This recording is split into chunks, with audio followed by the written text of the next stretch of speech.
আমি আজকে আপনাদেরকে পেঁয়াজ কলি দিয়ে চিংড়ি মাছের একটা রেসিপি দেখাবো। তার জন্য আমার লাগছে পেঁয়াজ কলি। আমি এখানে আলু কেটে নিয়েছি ডুমো ডুমো করে। লাগছে আমার চিংড়ি মাছ, আর মশলার জন্য আমি এখানে রেডি করে নিয়েছি সর্ষে আর লঙ্কা। এই কটা জিনিস লাগবে। এবার দেখুন আমি এটাকে কিভাবে রান্না করি, চলুন। আমি এখানে কড়াইটা বসিয়ে দিয়েছি, গরম হয়ে গেছে। আমি তেল দিয়ে দেবো, ওটা সর্ষের তেলে রান্না করবো। প্রথমে আমি অল্প একটু তেল দিয়ে দিলাম, আর তেলের মধ্যে হালকা একটুখানি আমি হলুদ দিয়ে দেবো। আগে থেকে চিংড়ি মাছ আমি হলুদ দিয়ে দিই। এখানে সামান্য একটু নুন আমি তেলের উপরে দিয়ে দেবো। আমি মানে চিংড়ি মাছগুলো আছে, আমি চিংড়ি মাছটা হালকা কেটে দেবো, খুব হালকা করে কেটে দেবো।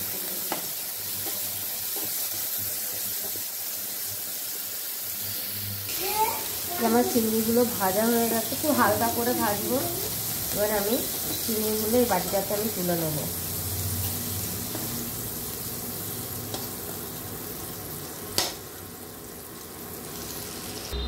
চিংড়িগুলো তুলে নিয়েছি। আমি এই কড়াইতে আমি আরও তেল দিয়ে দেবো।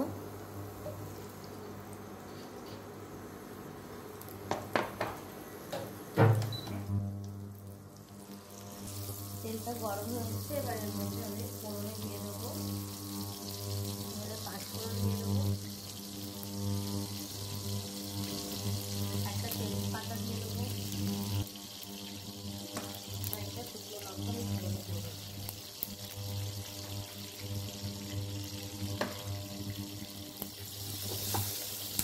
এখানে আমি যে আলুগুলো কাটা ছিল, আলুগুলো আমি দিয়ে দেবো ভাজার জন্য।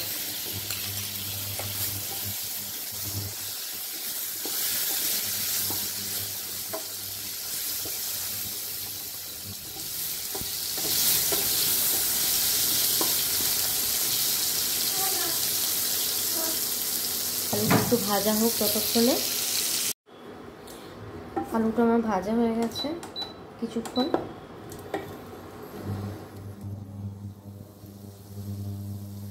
এরপর আমি যে পেঁয়াজ কলিটা কেটে রেখেছিলাম, পেঁয়াজ কলিটার মধ্যে অ্যাড করে দেবো।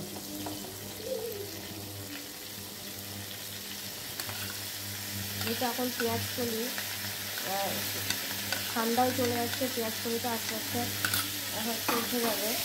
আর সবসময় ভাজা পেঁয়াজ কলি অনেক রকমভাবে খায় অনেকে। চিংড়ি মাছ দিয়ে এটাও খেতে খুব সুন্দর লাগে, বেশি কিছুই লাগে না।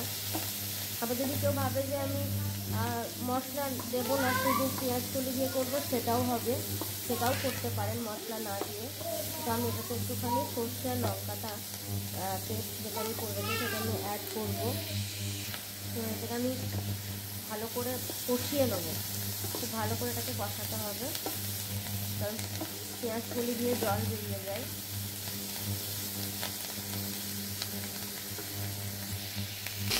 এটাকে আমি ভালো করে এরকমভাবে ভেজে নেবো আস্তে আস্তে, ফ্লেম লো করে দিয়ে। এটা কিছুক্ষণ ভাজা হোক, তারপর এর মধ্যে মশলা অ্যাড করতে হবে। এটা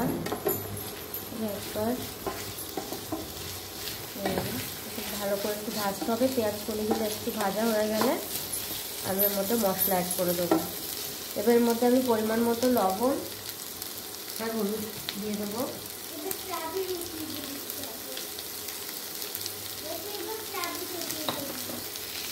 পরিমাণ মতো হলুদটা আমি অ্যাড করবো।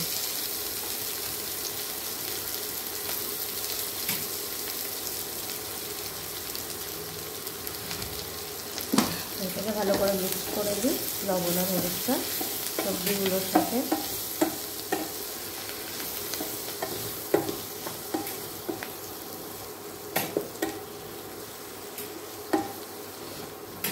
এটা একটু কিছুক্ষণ ভাজা হোক। এটা আমার প্রায় ভাজা হয়ে এসছে। এরপর আমি এখানে যে চিংড়ি মাছটাকে ভেজে রেখেছিলাম, মাছটা আমি এর মধ্যে দিয়ে দেবো।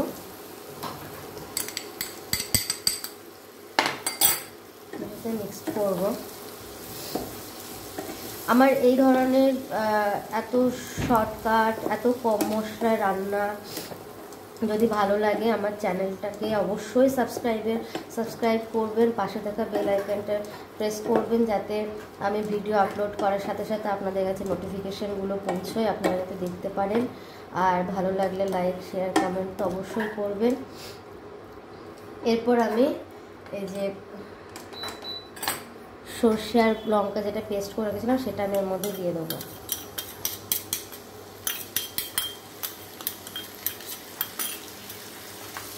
মশলার সাথে এটা কিছুক্ষণ আমি একটু কষিয়ে নেব। এটা গরম ভাতের সাথে কিন্তু খুব সুন্দর লাগে খেতে, একবার ট্রাই করবেন। বেশি কিছুই লাগে না, সবই তো ঘরে থাকা জিনিস, এমন নয় যে এক্সট্রা এটার জন্য জোগাড় করতে হবে।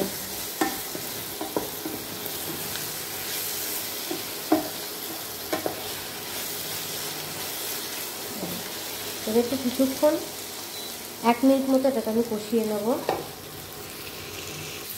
দেখুন এটা আমার প্রায় কষানো হয়ে গেছে, যে মশলাগুলো তলায় লেগে যাচ্ছে, যাতে পুড়ে না যায় তার জন্য। আর আমি বেশি কষাবো না, তো সর্ষে বেশি কষানোর দরকার পড়ে না। এর মধ্যে পরিমাণ মতো জল দিয়ে দেবো, যেহেতু আলুটা আছে, আলুটা সেদ্ধ হওয়ার ব্যাপার আছে। জলটা দিয়ে দিলাম।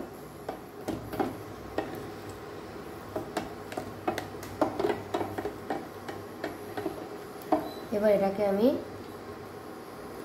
রান্না হতে দেবো আলুটা সেদ্ধ হওয়া পর্যন্ত। এটা হতে থাকুক ততক্ষণ।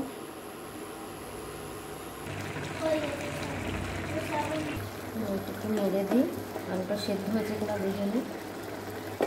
আর একটু সেদ্ধ হবে আলুটা, আর 4-5 মিনিট মতো লাগবে, এটা প্রায় হয়ে এসছে।